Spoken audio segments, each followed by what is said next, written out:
What's up, guys? So a little bit of a progress. So you can see the ceiling has been stained, which is lovely jovely. And I've put some support beams in now, if I show you. So if you have a look here, this side's all supported. There's some support beams here. Not finished yet though, because I ran out of self-tapping metal screws. This side's not done either yet. There's no beams in here. However, the grand reveal of this side. So the support beams are in there already, and we have also put the wall in. My wife has helped me out quite a bit with this, which is very nice. But yeah, this is the wall. It's not perfect. Like, you can see the edges here. They don't perfectly align or anything like that. There's some gaps there and whatnot, but it's our imperfections, so we'll take it and we'll work with it. So you can also see around the window the gaps are not perfect, and then there's like a massive gap here. So we're gonna cover those up somehow eventually. We're slowly moving forward. We're building it up. We're learning as we go along, but yeah, it's really good. It's definitely a very revealing journey. Loads to learn, loads to do. So what has been done since I last spoke to y'all? Well, a few things. You can probably already tell behind me that there has been progress made. Flip this over. You can see supporting beams will go all the way across this whole thing. This panel is blocking this wall, but I assure you, supporting beams are there. And what we need to do now is add a few beams here just to support the panel. And then once that panel is up, for which I need to cut the window out because the windows have been pre-installed in this, then I have to put a panel here, and that's gonna be it for a little bit. But yeah, that's gonna be all the insulation and the walls and the ceiling and everything done. The only other bit that I need to mess around with a little bit more is the overhead storage. So I need to figure out a little bit extra, maybe put a beam across this for support, maybe put a plank of wood just to stick out a little bit on that side, put some plywood that goes from top to bottom to cover that bit on the side here as well, on both sides, and then replace this plastic thing, which is a little bit weird and really hard. Replace it with plywood that goes all the way to the edge. To just plywood out that little area, that would be ideal. What we also want to do is we want to create this whole section here for Speckle, our cat. So we want to create it so that the litter box is down on the bottom so she can access it whenever she needs to. And then she can climb this whole area up to that storage there and give her a little bit of space up there so she can roam around and explore and have some height and whatnot. But we don't know if it's going to be enclosed, if it's going to be a carpet, maybe it's going to be just a few bits that she can jump on and go there. I'm not sure about that yet, but what we want to do is give her as much space and places to hide and roam around and climb. So the possibilities are, we'll do a smaller litter tray here. There's going to be an access point for her at the back there so she can go to the front if she wants to chill with us. But then electricity will go a little bit forward here. So there's going to be a gap between the electrics at the back and where the electrics are situated, which would give us an opportunity to create a little tunnel here that goes all the way around the edges of the van, all the way to the back storage area. That would give her access to some space here. Not sure on how much space yet, because it depends on how much storage we need and whatnot, but it's an idea. So now what I need to do is I need to figure out how to measure that window properly on that panel, because it's not very convenient, because these edges are not straight, because we're just not very good at measuring stuff. They're not straight, so it makes it very difficult to make this accurately measure out. And this one is particularly important because this is the only window that has a wooden frame put inside of it, which pushes it out further than the actual support beams here. So we need the window to fit perfectly on this, because it's going to be very difficult to frame it the way we're going to frame the other ones. Need to figure this shiz out. I'm showing about 44, so let's do the corner. How far is the corner? God damn it, this is not fucking easy. Starts going down. Guys, this ain't easy, I'm telling you, this is fucking hard. This shit ain't easy, guys, I'm telling you. Oh, all the measuring the goddamn windows and shit. I'm trying to get decent lighting because I look like I'm a fucking shadow. But this is it. Obviously it's not going to be accurate from the get-go. Hopefully I can get it as accurate as possible.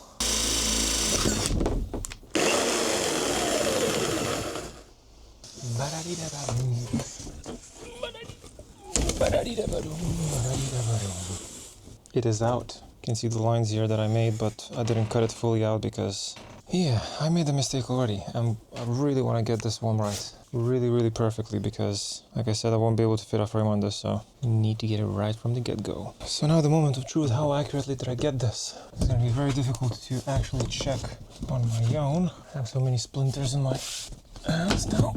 Okay, so what I need to do now is I need to screw it in place so I can actually check it out and measure it out. Just need 2 screws for this. Top left and top right.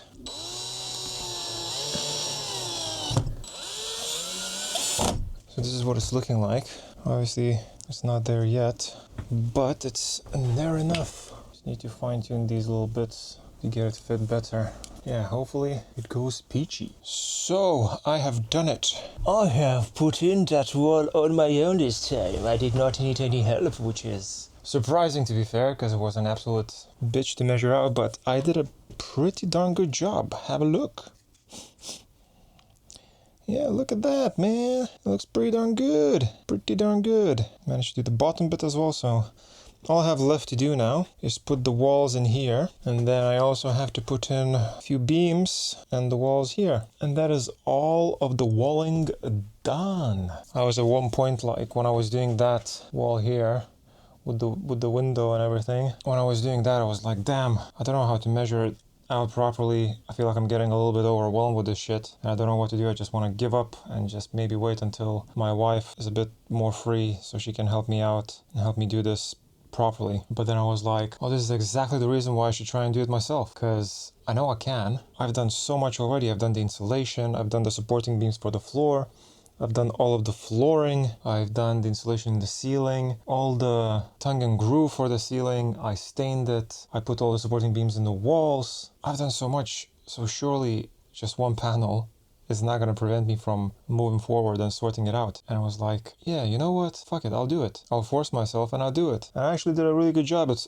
almost fits like a glove. There's a little gap in one corner, but that's it. I did a fucking amazing job. And me just saying that right now is affirming the positivity of what I did. And that's what you should do when you do something that you didn't want to do or didn't expect to do, but needed to do. Affirm it positively, because it really works and I feel great. I feel really good. I feel motivated. I feel like I'm gonna do the rest no problemo. The amount of times that I pray that I have brought my fucking pen and my measuring tape with me, and the amount of times I get disappointed in myself that I actually didn't. It is a staggering amount. Don't be like me. Don't forget your measuring tape and pen. Actually, I just found it. I didn't forget it, so be like me.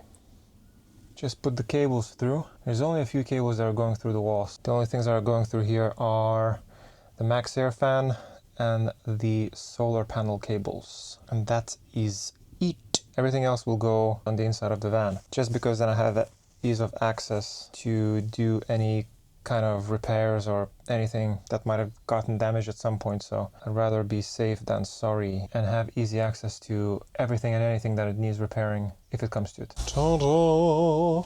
The wall has been built. One side is done. Now what I have to do is I need to put supporting beams in here. And one thing that's going to be a bit of a pain is the top two are going to be fine because I'm going to be adding a few beams in there just in case we want to have a shelf or an empty space that's going to support speckle zooming up the side. But the bit that's going to be key is aligning the beams on this side with this side. If you look at the screws here, this screw here, that's one beam. And then if you go lower, that's another beam here. And both of those beams I want to align so I can put a beam in between the walls that's going to support the counters at the front. So I think just one beam should be enough. Should. I might do two. I don't know yet. We'll find out in a bit. Before I started doing these beams, I wanted to sit down and do my usual talky stuff, because I've been talking to this person, a potential client basically, and a lot of the people that I speak to, one common issue that I see is every single one of them is what I call thriving in chaos. They have a bunch of habits that are reactive to the environment and the situation, but those habits don't build upon each other. They don't complement each other. They are just there to cope with the overflow and the overwhelm that is produced by life which is non-structured, non-consistent, non-harmonious. If you think of it this way, those habits are like broken math. 1 plus 1 still equals 1. 2 plus 2 still equals 1, because a habit plus a habit is just an action that's extended throughout the period of 2 habits, and 2 habits plus 2 habits is still one action that's extended through the period of all 4 of those habits. You're just doing some sort of an action to cope with a stressful situation that is caused by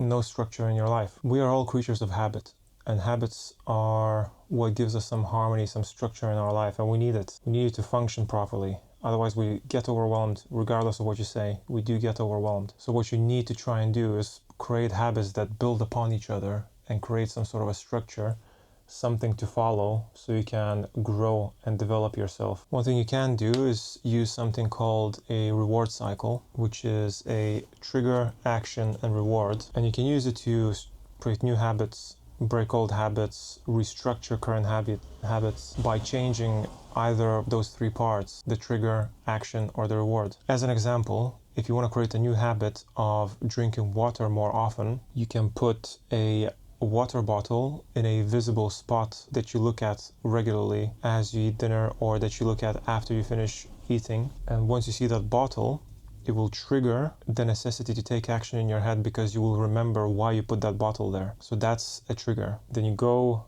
drink the water, which is the action, and the reward is you feel more hydrated, your health is better, you just feel better overall. And this goes a lot more in depth. You can change any part of that reward cycle, and you can, by changing those parts of the reward cycle, you can change old habits, completely destroy old habits, or restructure habits, create new habits, whatever it may be.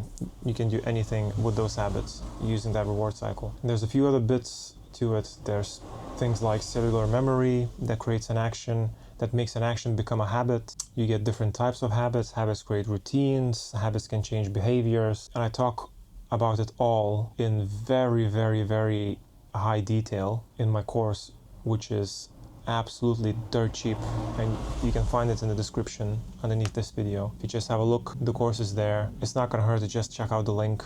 Honestly, the course is absolutely dirt cheap, and it covers the whole framework that I used to teach guys to change their lives literally for just a few bucks. Check it out. Habits are so important, because otherwise it's just a blob of action that doesn't take you anywhere. It's even worse than not taking action, because you're taking action that's actually diverting you from where you should be going. Take care of your habits, make sure they complement each other, and make sure you build the right ones that are gonna take you to your goals and to your vision. Look at this goddamn fucking mess. At least the walls are in now, but Jesus Christ, man. And I started putting in the electrics now, so the mess is here because I just don't have space where to put shit, so you know, I am a little bit stuck in this little box with all the shit. But anyway, this is what we have. Right now it's time for electrics, and I did a bit of a boo-boo because I bought this thing, which is a Victron Lynx Power In. However, that was not what I needed to get. I needed to get the Lynx distributor, the 1000 amp one. So I fucked up. So my electrical system's not going to be finished until I have that. So I'm returning this one, and I'm ordering the right one and getting it sorted. But what we have here is we have a absolute beast of a battery, 608 amp hour battery from Foxstar. Then we have the Renogy 3000 watt inverter that's gonna power all of the main socket stuff, like our induction hub, laptops, all that kind of jazz. If we want to use a kettle, basically we want to be able to stay off grid for as long as we want, and I do some gaming, so yeah, that's good. Editing videos as well is going to be very helpful with this. Also have a couple of fuse boxes because we're gonna have shore power that's gonna connect there. We also have a Renogy DC to DC charger and then MPPT controller. So that's gonna get the power from the solar panels and also from the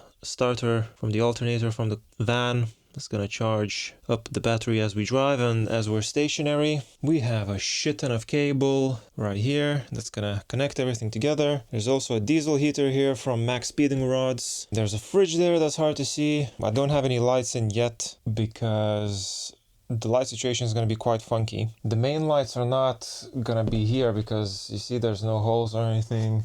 We haven't drilled anything. But what we'll do is I'm either going to drill little grooves here and put magnets in, or I'm going to do a little hook here and there. And we'll just have a big light that's going to stay on the floor, but we'll be able to hook it where we want it. That's going to be the main light. We will have 3 LED strips. One's going to be here in the kitchen area, and then the other 2 are going to be here in the bed area. So that is the plan. So now I put the cables through, you can see here. And I thought I might have a problem because the cables are not going to be too long or long enough, but the Max Air fan is no problem at all. It just needs to go to this fuse box here. So that's no problem at all.